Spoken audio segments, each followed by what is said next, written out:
Hello दोस्तों। तो आज हम जो पढ़ने जा रहे हैं वो है हमारा 5 अगस्त 2021 का current affair plus PIB note insight के। ठीक है, तो बीच में काफ़ी दिनों तक वीडियो नहीं आई। उसकी मतलब रीज़न क्या, मैं बना नहीं पाया वीडियो, पर कोशिश करूँगा कि अब रेगुलर रखूँ। क्योंकि देखिए क्या होता है, अब जैसे जो लास्ट मंथ था जुलाई, उसमें मैंने पढ़ तो लिया, पर उसको रिवाइज़ करने के लिए अब दोबारा मुझे उन्हें पढ़ना होगा। तो वीडियो बनाने से ये हो जाता है कि मैं खुद भी इसी से रिवाइज़ करता हूँ। तो इसकी वजह से जो है मेरा खुद का भी इसमें कहीं ना कहीं बेनिफिट हो जाता है। तो देखिए ये सब टॉपिक हम अंदर देख ही लेंगे। तो पहला टॉपिक देखते हैं आज का, जो है जीएस पेपर 2 से है। जो यूनिट क्या है, विभिन्न घटकों के बीच शक्तियों का पृथक्करण, विवाद निवारण तंत्र और संस्थान। ठीक है, तो इसके अंतर्गत न्यूज़ क्या है, न्यायाधीशों का सुनवाई से इनकार या फिर न्यायिक निर्भरता। निर्भरता क्या होता है, मतलब अयोग्यता। ठीक है, जो मतलब आपको जैसे पता ही होगा, जो कृष्णा जल विवाद है उसके अंतर्गत जो हमारे मुख्य न्यायाधीश हैं उन्होंने मतलब खुद को साइड कर लिया, मतलब जो न्यायिक जो सुनवाई होती है उसको उससे खुद को अलग कर लिया। ठीक है, जिनका नाम क्या है, एनवी रमन। ठीक है, तो इसके संदर्भ के बारे में देख लेते हैं। तो ऐसा उन्होंने क्यों किया, क्योंकि वो जो है जो अविभाजित जो वो था ना आंध्र प्रदेश, वो वहीं से बिलोंग करते हैं। इसकी वजह से वो खुद को इससे अलग कर रहे हैं मैटर से। ठीक है, तो हाल ही में क्या हुआ, जो भारत के मुख्य न्यायाधीश हैं जिनका नाम क्या है, एनवी रमन, उन्होंने जो आंध्र प्रदेश और तेलंगाना के बीच में जो कृष्णा जल विवाद है, ठीक है, इसके बारे में आपको पता ही होगा, हमने काफ़ी बार पहले भी पढ़ा है। ठीक है, मतलब जो कृष्णा है, जैसे सबसे पहले आपको उसका अगर उद्गम स्थल की बात करें तो वो महाराष्ट्र के जो महाबलेश्वर है वहाँ से निकलते हैं। ठीक है, तो महाराष्ट्र, फिर कर्नाटक, फिर आंध्र प्रदेश, इन 3 स्टेट के बीच में वो मतलब बहती है। ठीक है, उसके बाद आंध्र प्रदेश में क्या हुआ, तेलंगाना अलग हो गया 2014 में। ठीक है, तो उसके बाद ये अब 4 स्टेट में फ्लो करती है। ठीक है, तो इसके बाद से इन दोनों का तो ठीक है, कर्नाटक और महाराष्ट्र का, पर आंध्र प्रदेश और जो तेलंगाना है उनके बीच में विवाद जो है बना हुआ है। ठीक है, तो इसके रेस्पेक्ट में जो आंध्र प्रदेश है उसने क्या कहा है, उसने जो तेलंगाना है उसके खिलाफ एक याचिका दायर की है, जिसमें क्या कहा गया है कि जो मतलब एक वैध हिस्सा होता है ना, मतलब एक जल का वैध हिस्सा है कि इस स्टेट को इतना मिलेगा, तो वो जो है जो तेलंगाना जो है वो उसको जो है उससे वंचित कर रहा है। जो आंध्र प्रदेश है उसके राज्य के जो निवासी हैं उनको पीने और सिंचाई के जो उद्देश्य के लिए, जो पर्पज़ के लिए जो कृष्णा नदी का जल दिया जाना था, उससे जो है वंचित कर रहा है। ठीक है, अब देखिए सुनवाई से अलग होने का कारण, जो यहाँ पे मुख्य न्यायाधीश है वो अलग क्यों हो गया, क्योंकि वो अविभाजित जो आंध्र प्रदेश था वहाँ के रहने वाले हैं। ठीक है, तो इसकी वजह से वो जो है इसमें मतलब जो न्याय का निर्णय होता है वो नहीं देना चाहता, इसी वजह से उन्होंने खुद को अलग कर लिया। ठीक है, अब देखिए जो संबंधित प्रकरण है इसके बारे में देख लेते हैं। तो इसके अंतर्गत जो आंध्र प्रदेश है उसने तेलंगाना पर आरोप लगाया, क्या आरोप लगाया कि जो आंध्र प्रदेश पुनर्गठन अधिनियम 2014 है, ठीक है, उसके तहत जो गठित जो हमारा अपेक्स काउंसिल है, फिर शीर्ष परिषद है, उसमें जो नदी जल प्रबंधन है उसके संबंध में जो निर्णय लिए गए थे 2014 में, जो लिए गए थे, वो जो तेलंगाना है वो उनका पालन करने से इनकार करने का उस पर आरोप लगाया गया आंध्र प्रदेश के द्वारा। ठीक है, उसके अलावा आंध्र प्रदेश का क्या कहना है कि 2014 के जो अधिनियम है और जो केंद्र सरकार के निर्देश है उसके तहत जो गठित जो कृष्णा रिवर मैनेजमेंट बोर्ड है, KRMB, उसके निर्देशों को भी अनदेखा कर रहा है तेलंगाना। ठीक है, अब देखिए न्यायिक निर्भरता अथवा सुनवाई से इनकार का तात्पर्य होता क्या है। तो इसके अंतर्गत कोई भी जो पीठासीन न्यायिक अधिकारी या फिर कोई भी प्रशासनिक जो अधिकारी होता है उसके द्वारा जो हितों का टकराव होता है उसके कारण, मतलब जैसे कि अब अगर हम मुख्य न्यायाधीश को देखें तो वो क्या है, वो वहाँ आंध्र प्रदेश से रिलेट करते हैं खुद को। ठीक है, तो इसके कारण किसी न्यायिक सुनवाई अथवा जो आधिकारिक कार्रवाई है उसमें भागीदार लेने से इनकार करने को क्या कहते हैं, जुडिशियल डिस्क्वालिफिकेशन या फिर न्यायिक निर्भरता, या सुनवाई से इनकार करना या फिर रेक्यूजल। ठीक है, ये सब कहा जाता है। अब देखिए इसके सुनवाई से इनकार करने के सामान्य जो आधार होते हैं वो क्या होता है, मतलब बेस क्या ले सकते हैं इसके अंतर्गत। अगर किसी भी मान लीजिए जो तर्कशील निष्पक्ष पर्यवेक्षक है, मतलब कोई थर्ड पर्सन है, ठीक है, तो उसे अगर क्या लगता है कि जो न्यायाधीश है वो किसी एक पक्षकार के प्रति सद्भाव रखता है या फिर अन्य पक्षकार के प्रति द्वेषपूर्ण है, अथवा न्यायाधीश किसी के प्रति पक्षपाती हो सकता है। ठीक है, मतलब ये आधार बेसिस हैं जिसके आधार पर हम न्यायिक निर्भरता को जो है मान सकते हैं। उसके अलावा न्यायाधीश का मामले में व्यक्तिगत कोई हित छुपा हुआ हो, या फिर वह मामले में व्यक्तिगत हित रखने वाले किसी व्यक्ति से संबंध रखता हो।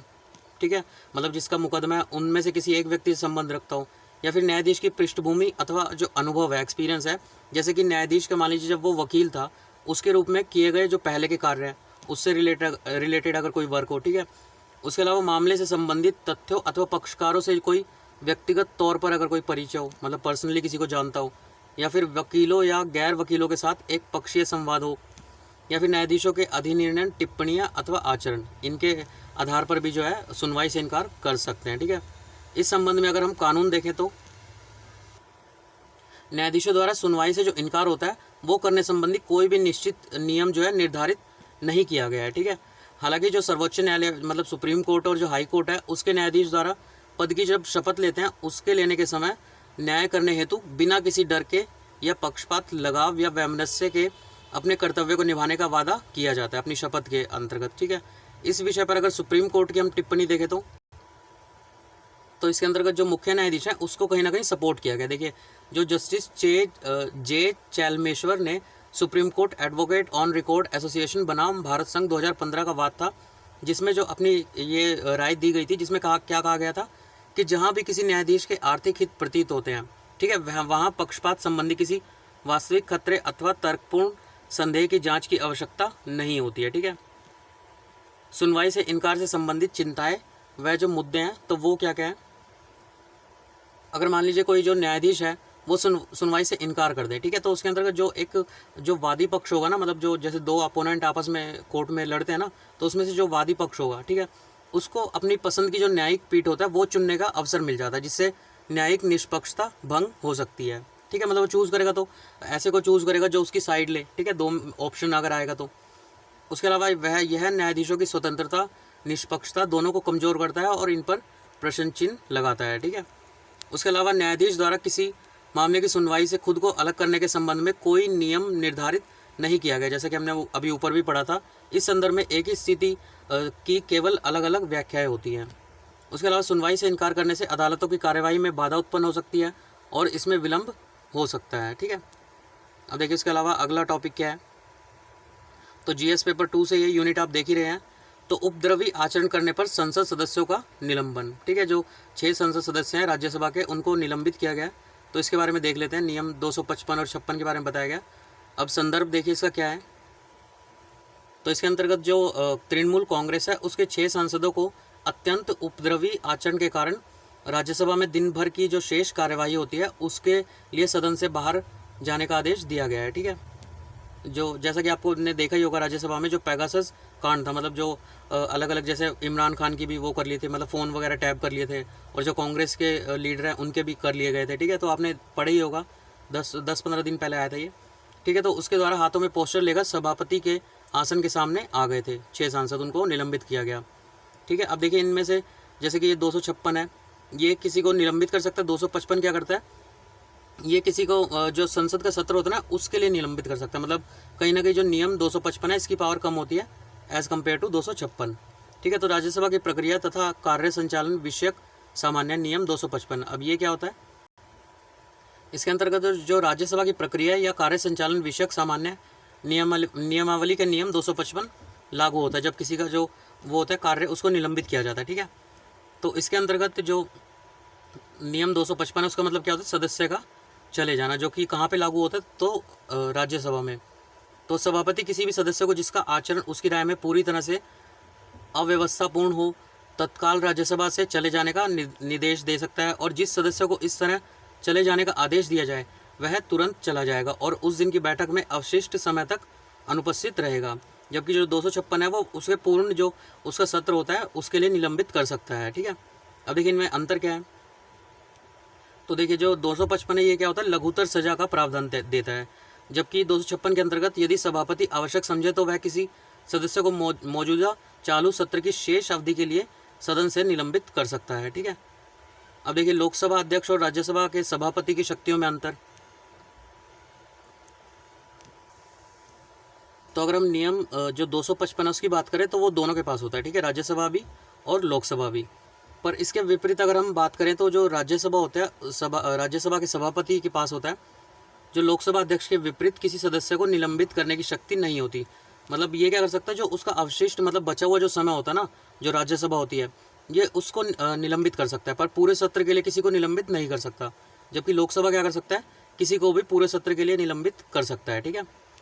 अब देखिए राज्यसभा सांसद के निलंबन हेतु अपनाई जाने वाली जो प्रक्रिया होती है, तो इसमें क्या कर सकते हैं, जो राज्यसभा का जो सभापीठ होता है, मतलब जो पीठ पे जो अध्यक्ष जो होता है, तो वो क्या कर सकता है, किसी सदस्य का नाम ले सकता है, ठीक है। अगर मान लीजिए कोई राज्यसभा के नियमों का दुरुपयोग कर रहा है तो उसका नाम ले सकता है, और अगर जो सभापति है वो ऐसा कर देता है तो उस सदस्य को मतलब उस अवधि के लिए निलंबित होना होगा, मौजूदा स्तर मतलब बिना किसी उसके ना तो कोई संशोधन होगा, स्थगन, वाद विवाद कुछ भी नहीं होगा और उससे डायरेक्ट निलंबित हो जाएगा वो, ठीक है। परंतु राज्यसभा किसी भी समय प्रस्ताव किए जाने पर निलंबन को समाप्त कर सकता है, ठीक है। सदन में व्यवस्था बनाए रखने हेतु प्रयास, तो इसके अंतर्गत जो राज्यसभा के सभापति होते हैं उसके रूप में उपराष्ट्रपति अंसारी ने संसद के व्यवस्था लाने के लिए कई कदम उठाने का प्रयास किया था। 2013 में उन्होंने संसद में मर्यादा बनाए रखने हेतु कई क्रांतिकारी समाधान प्रस्तुत किए थे। मतलब एक तरह से आप कह सकते हैं किसी को जलील करना, ताकि वो दोबारा और सांसद ऐसी हरकत ना करे।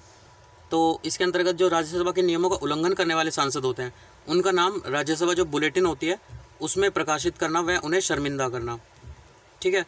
उसके अलावा सभापति द्वारा जो सभापीठ के सामने आकर प्रदर्शन करने या अत्यंत खराब आचरण करने वाले सांसदों का नाम लिया जा सकता है। संसद में अव्यवस्था के दृश्यों को सार्वजनिक करने से रोकने हेतु सदन की कार्यवाही का प्रसारण स्थगित किया जा सकता है, ठीक है। सांसदों के निलंबन को किस प्रकार उचित ठहराया जा सकता है? क्या यह अनियंत्रित व्यवहार को रोकने हेतु उठाया गया एक चरम कदम नहीं है, ठीक है। तो इसके अंतर्गत सांसदों के जो अनियंत्रित व्यवहार है, ठीक है, जो मतलब जैसे आप देखा होगा काफ़ी उत्पात मचा रखा था उन्होंने राज्यसभा में, तो इसका समाधान दीर्घकालिक और लोकतांत्रिक मूल्यों के अनुरूप होना चाहिए। तो इसके लिए जो पीठासीन अधिकारी वो क्या कर सकता है? तो इसमें कोई संदेह नहीं है कि जो कार्यवाही है उसके सुचारू रूप से संचालन हेतु पीठासीन अधिकारी के जो सर्वोच्च अधिकार है उनको मतलब प्रवर्तन मतलब एनफोर्स किया जाना आवश्यक है, ठीक है। तथापि एक संतुलन बना रहना चाहिए। यह याद रखना चाहिए कि पीठासीन अधिकारी का कार्य सदन का संचालन करना है, ना कि उस पर शासन करना, ठीक है। अब देखिए उसके अलावा अगला टॉपिक क्या है, जीएस पेपर 2 से ही है, fast track special court FTSC। तो इसके अंतर्गत संदर्भ देख लेते हैं। तो इनके बनाने के लिए हाल ही में जो केंद्रीय मंत्रिमंडल है उसके द्वारा 1023 फास्ट ट्रैक जो FTSC हैं उनको केंद्र प्रायोजित योजना के रूप में अगले 2 वर्षों तक बनाने के लिए मतलब कितना रुपये 15,072.86 करोड़ रुपए का जो परिव्यय है वो किया गया, ठीक है। इस योजना के तहत जो केंद्रीय हिस्से है उसकी धनराशि इसमें से कितनी है 971.7 करोड़ निर्भया फंड से उपलब्ध कराई गई है। अब ये जो कोर्ट बनाए जाएंगे इनका अगर हम मेन काम देखें तो ये क्या होता है, जो यौन अपराधों से बच्चों का संरक्षण अधिनियम है पोस्को 2012 उसके तहत जो बच्चों के खिलाफ बलात्कार अपराधों के लंबित मामले उन पर त्वरित कार्रवाई और निपटान करने के लिए उत्तरदायी होता है, ठीक है। तो जो FTSC है उसका गठन जो NMSW national mission for safety of women इसके अंग के रूप में किया जा रहा है, ठीक है। इस योजना को विधि एवं न्याय मंत्रालय के अधीन न्याय विभाग द्वारा कार्यान्वित किया जा रहा है। कौन सा मंत्रालय? विधि एवं न्याय मंत्रालय, ठीक है। अब देखिए FTSC इस योजना की विशेषताएं क्या है? तो इस योजना के जो 1 साल से मतलब 1 साल का पीरियड था उससे आगे बढ़ाने का रीज़न क्या है? तो बाह्य मूल्यांकन द्वारा की गई जो सिफारिशें हैं उसके आधार पर इसको 1 साल से आगे बढ़ाया गया। इसका पर्पज़ क्या है? किसी तरह की जो स्थायी आधारभूत सुविधाएं उनका निर्माण करना नहीं है, बल्कि जो FTSC है उसको किराए पर लिए गए मतलब जो इसका आयोजन होता है वो कहाँ होता है? इसके लिए कोई भी उपयुक्त परिसर नहीं होता। जो किराए पर लिए गए अथवा राज्यों संघ राज्यों क्षेत्रों संबंधित उच्च न्यायालयों के निर्णय उसके अनुसार उपयुक्त परिसर में संचालित किया जाएगा। जैसे हमारा सुप्रीम कोर्ट या फिर हाई कोर्ट है ना, तो ये उस टाइप से नहीं होता। इसको जो हमारे जो संघ राज्य क्षेत्र और राज्य होते हैं ना, ये जो भी परिसर दे देंगे उसमें ये कंडक्ट किए जा सकते हैं, ठीक है। अब देखिए फास्ट ट्रैक विशेष अदालतों की जो संरचना है उसमें एक न्यायिक अधिकारी होगा, 7 कर्मचारी सदस्य होंगे। जिन स्थानों पर पर्याप्त जनशक्ति उपलब्ध नहीं होगी वहाँ जो राज्य और संघ राज्य क्षेत्र हैं संविदा के आधार पर न्यायिक अधिकारों और अदालती कर्मचारियों को नियुक्त कर सकेंगे, ठीक है। मतलब अगर ज़रूरत पड़ी तो वहाँ पे अदालती जो कर्मचारी होंगे उनको भी नियुक्त किया जाएगा, ठीक है। तो फास्ट ट्रैक विशेष अदालतों में मामलों के निपटान हेतु उपयुक्त अनुभव वाले जो रिटायर जो न्यायिक अधिकारी हैं उनकी सेवाएं भी ली जा सकती है। अब इसके लाभ और महत्व क्या होंगे? तो इसके तहत जो है विशेष रूप से जो पोस्को मामले की सुनवाई है, जो हमने ऊपर देखा 2012 पोस्को और निपटान हेतु 389 फास्ट ट्रैक विशेष अदालतों का गठन अभी तक किया जा चुका है, ठीक है। उसके अलावा प्रत्येक फास्ट ट्रैक जो विशेष अदालत है उससे हर तिमाही मतलब हर तीसरे महीने पे 41 से 42 मामलों और 1 वर्ष में न्यूनतम 165 मामलों का निपटान करने की अपेक्षा है, ठीक है। इसकी शुरुआत के समय सरकार के विभिन्न अदालतों में लंबित जो बलात्कार और पोस्को अधिनियम संबंधी 1,66,882 मामले उसको निपटाने का लक्ष्य रखा गया था। अब देखिए इस योजना के अंतर्गत अगर प्रदर्शन की बात करें तो योजना के तहत देश में कुल 1023 फास्ट ट्रैक कोर्ट स्थापित किए जाने का लक्ष्य था, जिसमें से अब तक 597 फास्ट ट्रैक जो है बना चुके हैं। और संसदीय समिति द्वारा इस योजना को लागू करने में होने वाली देरी पर चिंता व्यक्त की जा रही है। ठीक है, आवश्यकता क्या है? तो महिलाओं और बच्चों के बलात्कार और सामूहिक बलात्कार जैसे अपराधों पर प्रभावी तरीके से रोक लगाने हेतु यौन अपराधों से संबंधित मुकदमों को तेजी से और समयबद्ध तरीके से पूरा करने की आवश्यकता है। ठीक है, ये देखिए यहाँ पे केसेस दे रखे हैं, अलग अलग जो पॉस्को केसेस हैं, एफटीएस प्रपोज्ड एफटीएस सेटअप जो यूपी अलग अलग स्टेट्स के दे रखे हैं, तो देख लीजिएगा इसे पॉज करके। अगला देखिए एमपी लैट्स, ये हम काफ़ी बार पढ़ चुके हैं, जीएस पेपर 2 से ये यूनिट देख लीजिएगा। वही जो 5 करोड़ जो सांसदों को दिया जाता है विकास कार्यक्रम के लिए। ठीक है, तो इसको अभी भी जो है मतलब कोरोना की वजह से रद्द कर दिया गया था, जिसको अभी भी दोबारा से स्टार्ट करने पर कोई मतलब विचार नहीं किया जा रहा है। ठीक है, तो इसके अंतर्गत जो केंद्र सरकार है उसने जानकारी देते हुए कहा कि वित्त वर्ष 2021 और 22 के लिए जो एमपी जो लैड्स है उसके तहत फिर से निधि जारी करने संबंधी किसी भी प्रस्ताव पर विचार नहीं कर रही है। मतलब अभी ये जो है बंदी हुआ है। तो पृष्ठभूमि क्या है इसकी?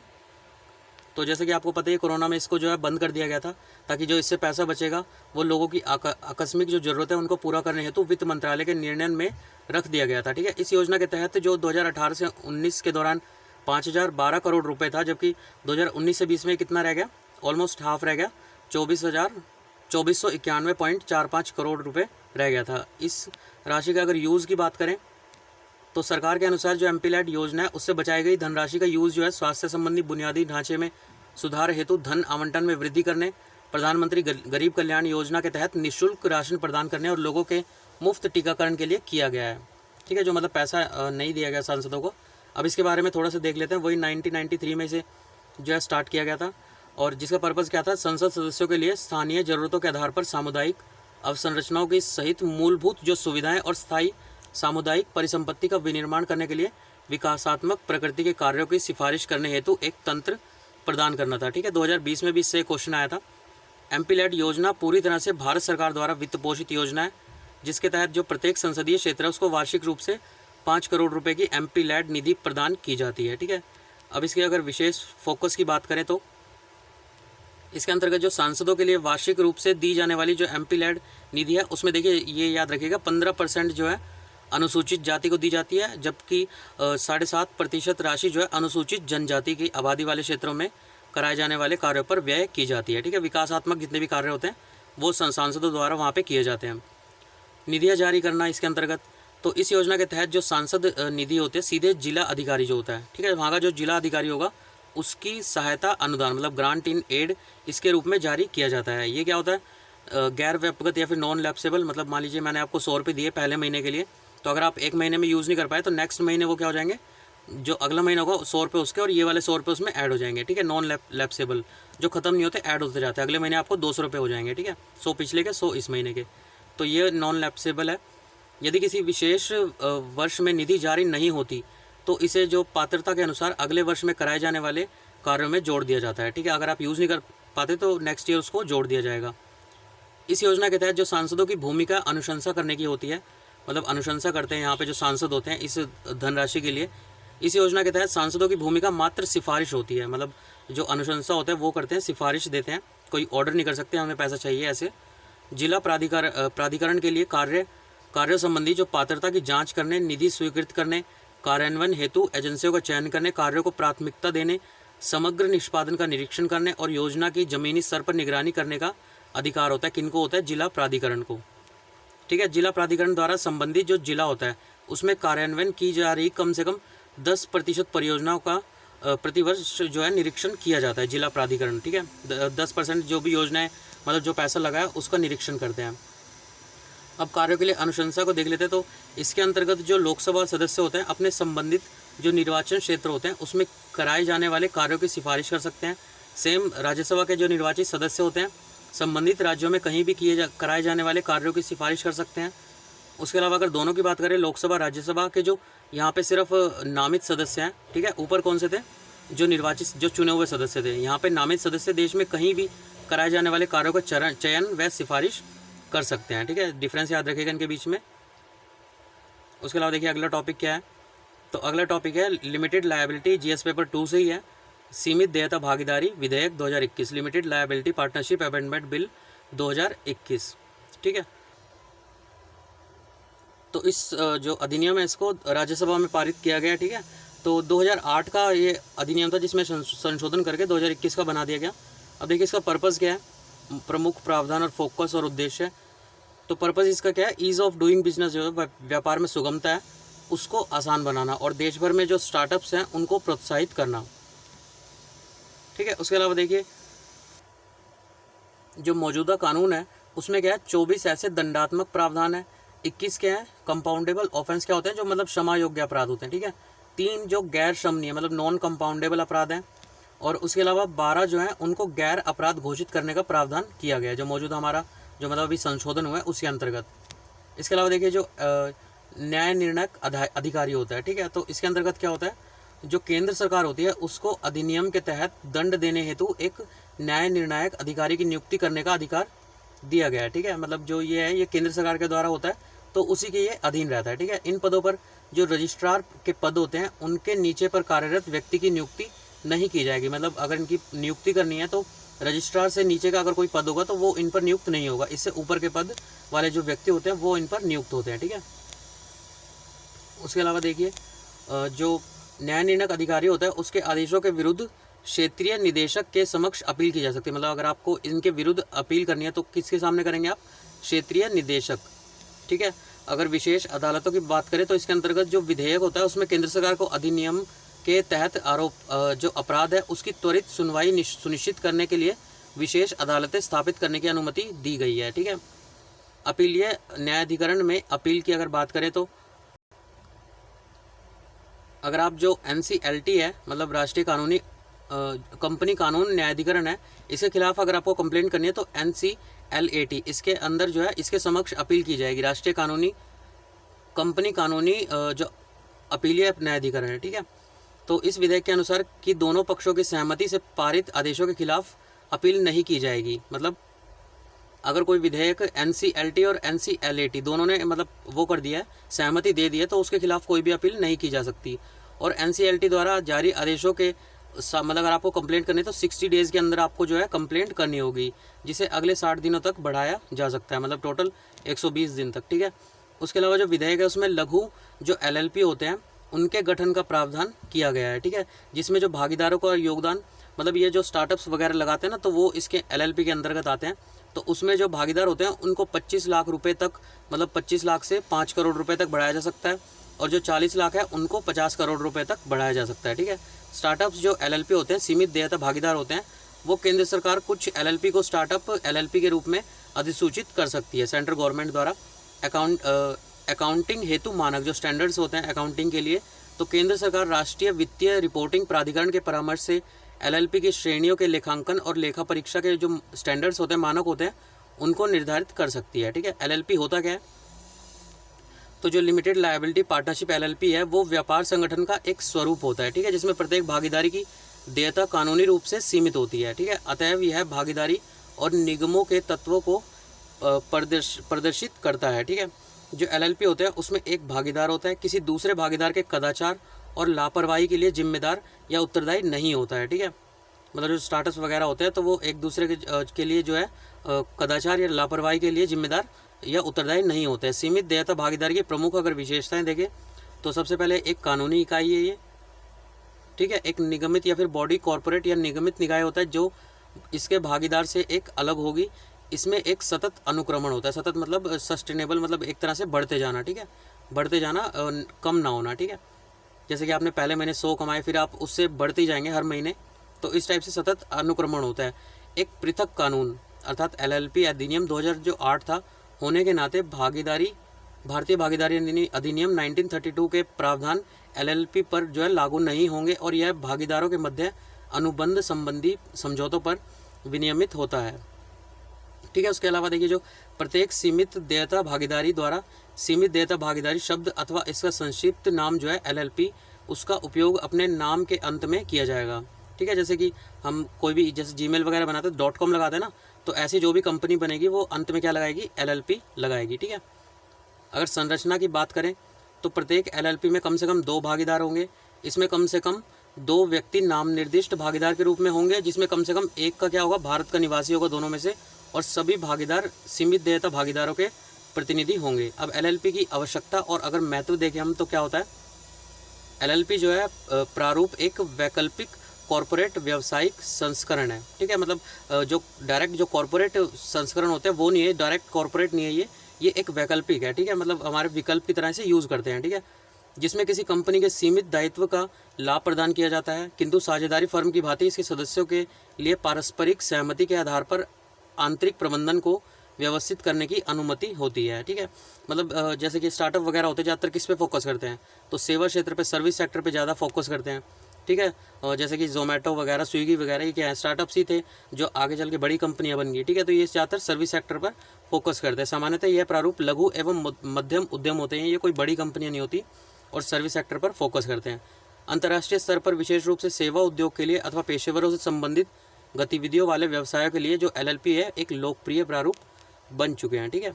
उसके बाद देखिए अगला क्या है, UAPA, unlawful activity act prevention act, ये आपने सुना होगा जो वहाँ पे हो रहा है, जम्मू कश्मीर में होता है। 2 एक्ट लगे हुए हैं, पीएसए और यूएपीए, ठीक है। मतलब जो काफ़ी सारे लोगों को उठा के जेल में डाला गया।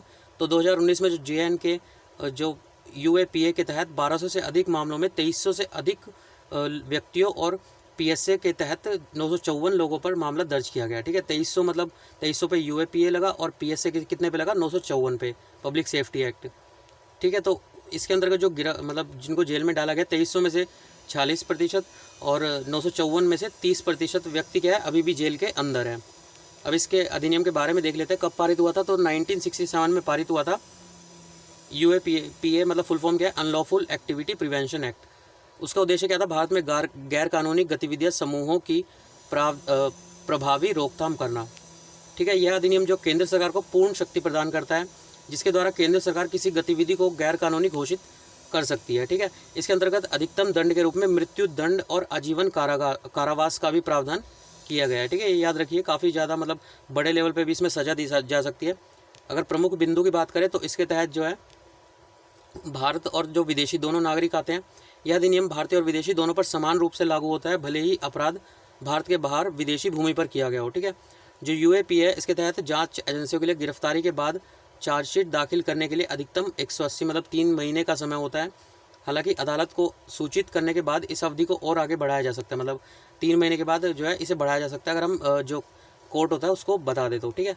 2019 में किए गए संशोधनों के अनुसार क्या है, जो राष्ट्रीय जांच एजेंसी है, नेशनल इन्वेस्टिगेशन एजेंसी है, उसके महानिदेशक को एजेंसी द्वारा मामले की जांच के दौरान आतंकवाद से होने वाली जो आय से निर्मित कोई भी संपत्ति है वो पाए जाने पर उसे जब्त करने की शक्ति प्रदान की गई है। किसको, महानिदेशक को। यह अधिनियम राज्य में जो डीएसपी होता है या फिर एसपी होता है या उससे ऊपर का कोई रैंक का अधिकारी है, इनको तो मतलब देता ही देता है, साथ में और किसको देता है, आतंकवाद संबंधी मामलों की जांच करने हेतु राष्ट्रीय जांच एजेंसी जो एनआईए के जो इंस्पेक्टर या उससे ऊपर रैंक के जो अधिकारी होता है उनको जांच का अधिकार प्रदान करता है, ठीक है। इन सबको मतलब जांच का अधिकार प्रदान करता है। इस अधिनियम में किसी व्यक्ति को आतंकवाद के रूप में अभिहित करने का प्रावधान भी शामिल है, ठीक है।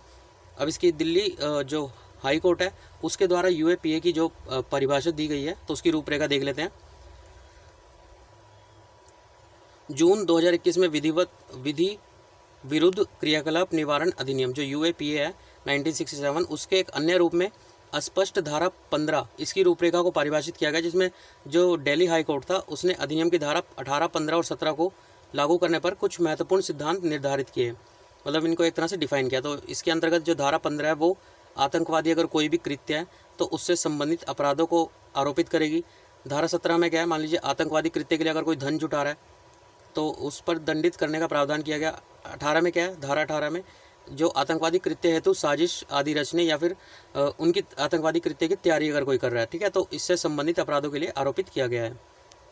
उसके अलावा अदालत द्वारा की गई प्रमुख अगर टिप्पणियां देखें तो टेररिस्ट एक्ट को हल्के में नहीं लिया जाना चाहिए। अदालत ने हितेंद्र विष्णु ठाकुर मामले में सुप्रीम कोर्ट के फैसले का हवाला देते हुए आतंकवादी गतिविधियों वे होती है जिसमें निपटना सामान्य दंड कानून, मतलब जो हमारे सामान्य कानून है उनके तहत कानून प्रवर्तन एजेंसियों की क्षमता से बाहर हो, ठीक है, जैसे जिनसे निपटने के लिए एनआईए बनाया गया, ठीक है। उसके अलावा देखिए अगला टॉपिक क्या है, राष्ट्रीय राजधानी क्षेत्र हेतु वायु गुणवत्ता आयोग, ठीक है। तो इसके अंतर्गत जो commission of air quality management of national capital region and adjoining area bill 2021 Lok Sabha में इसे पारित किया गया। ध्यान दें, मतलब ये हमने इससे पहले भी पढ़ चुके हैं, 3-4 दिन पहले करीब आया था ये, तो वहाँ पे जाके आप देख सकते हैं। अब इसके अलावा देखिए जो प्रीलिम्स फैक्ट है, अन्नामलाई का उड़ने वाला मेढक, ठीक है। तो वैज्ञानिक नाम क्या है? रैकोफोरस स्यूडोमालाबेरिकस, ठीक है। जब पी एस से पहले आता है तो वो साइलेंट हो जाता है, ठीक है। तो स्यूडोमालाबेरिकस इसका साइंटिफिक नेम याद रखिएगा, पिक्चर नीचे दी गई है। अन्य नाम क्या है? भ्रामक मालाबार ग्लाइडिंग मेंढक, भ्रामक मालाबार टरी फ्रॉग। यह एक गंभीर रूप से लुप्त प्राय मतलब क्रिटिकली एंडेंजर्ड मेंढक प्रजाति है। यह पश्चिमी घाट मतलब जो हमारा ये इंडिया के यहाँ पे है जो पश्चिमी घाट है, ठीक है। अन्नामलाई कहाँ पे पड़ता है? तमिलनाडु में, ठीक है। तो वहाँ पे जो है पश्चिमी घाट के दक्षिण भाग में स्थित प्रजाति है और वास स्थलों के नष्ट होने की वजह से इन मेंढकों की संख्या में तेज़ी से गिरावट आ रही है, ठीक है। वर्तमान में यह प्रजाति जो इंदिरा गांधी राष्ट्रीय उद्यान और प्रम्बिकुलम टाइगर रिजर्व 2 संरक्षित क्षेत्रों में पाया जाता है, ठीक है। नाम याद रखिएगा, इंदिरा गांधी राष्ट्रीय उद्यान। अभी इसके बारे में थोड़ा सा देख लेते हैं हम, कौन सी स्टेट में है और कौन से यहाँ पे पाए जाते हैं राष्ट्रीय उद्यान। ये देखिए, ये इसका पिक्चर है। तो देखिए यहाँ पे अगर हम बात करें तो तमिलनाडु जो है इसमें कौन से जैसे आपने यहाँ पे अभी देखा इंदिरा गांधी राष्ट्रीय उद्यान, ठीक है, जहाँ पे फ्रॉग मिला है। तो इसके साथ आप मतलब इस तरह की PDF आपको मिल जाएगी कहीं ना कहीं पे उस पर गूगल पे मिल जाएगी। तो जैसे कि यहाँ पे तमिलनाडु में और कौन से इसके साथ आप ये भी देख लीजिए, ठीक है। तो मुदुमलाई राष्ट्रीय उद्यान, मुकुर्ती नेशनल पार्क, और ये तो आपने पढ़ ही लिया अन्नामलाई वाला। उसके अलावा जो 1-2 और है वो देख लीजिए, ठीक है। गिंडी राष्ट्रीय उद्यान, मन्नार की खाड़ी मरीन राष्ट्रीय उद्यान, ठीक है। तो ऐसे इस टाइप से जो है आप जब भी एक देखें तो उसके साथ और जितने भी स्टेट में होंगे, ये टाइगर रिजर्व भी देख लेना, ये तो राष्ट्रीय उद्यान है, ठीक है। तो उसके बाद देखते हैं आगे क्या है। तो अगला टॉपिक क्या है? भारतीय कंप्यूटर आपातकालीन प्रतिक्रिया दल, CERT इन मतलब Indian computer emergency response team. तो भारतीय जो टीम है वो इलेक्ट्रॉनिक और सूचना प्रौद्योगिकी मंत्रालय भारत सरकार के अधीन भारतीय साइबर स्पेस को सुरक्षित करने के उद्देश्य से एक गठित क्या है? संस्था है, CERT। 2004 में इसे बनाया गया था, जो कि हैकिंग और फिशिंग जैसे साइबर सुरक्षा खतरों से निपटने हेतु नोडल एजेंसी है। उसके अलावा जो सूचना प्रौद्योगिकी अधिनियम 2008 के तहत CERT इन के लिए कुछ निश्चित कार्यों करने के लिए राष्ट्रीय एजेंसी के रूप में अभिहित है, ठीक है। तो संदर्भ क्या है इसका? वर्ष 2021 से के पहले 6 महीनों में CERT इन द्वारा 6.07 लाख साइबर सुरक्षा घटनाओं को ट्रैक किया गया है। इसमें से 12,000 साइबर सुरक्षा संबंधी मामले सरकारी संगठनों से संबंधित थे, ठीक है। तो बस आज के लिए इतना ही है यहाँ पे। तो उसके अलावा देखिए अभी जो है आज कितनी 6 अगस्त हो चुकी है, ठीक है। 10 अक्टूबर को हमारा एग्ज़ाम है। तो ऑलमोस्ट हमारे पास कितने 2 महीने रह गए, ठीक है।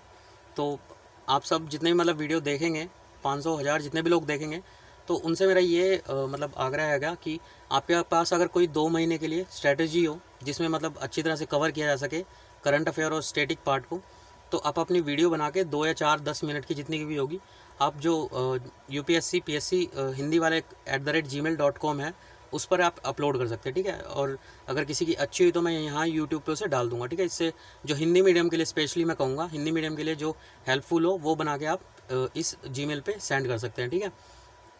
इससे होगा क्या, जो मतलब बच्चे देखेंगे उनमें अगर एक का भी भला होता है तो बहुत अच्छी बात होगी।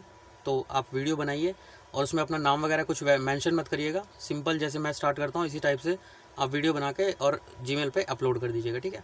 तो देखिए ऐसा नहीं है, इस चैनल से जो है कुछ मुझे अर्निंग होने वाला है, तो मुझे पता है इससे नेक्स्ट 1 ईयर तक भी कुछ अर्निंग नहीं होगा, पर मुझे जो मेरा मेन जो पर्पज़ रहेगा वो हिंदी मीडियम के लिए, या अगर कुछ यहाँ पे कर पाऊँ मैं 1% 2% भी कर दूँ तो बहुत होगा। अब आखिरी के 2 महीने बचे हैं, इसमें जितना हो पाएगा उतना मैं करूँगा। और अगर आप भी कुछ हेल्प करना चाहते हैं तो वीडियो बनाइए सिंपल और जो है मेरे Gmail पे अपलोड कर दीजिए। अगर अच्छी वीडियो होगी तो मैं यहाँ पे अपलोड कर दिया करूँगा उसे, ठीक है। तो तब तक के लिए एक कोना पकड़िए और क्या करते रहिए, पढ़ते रहिए and have a good day.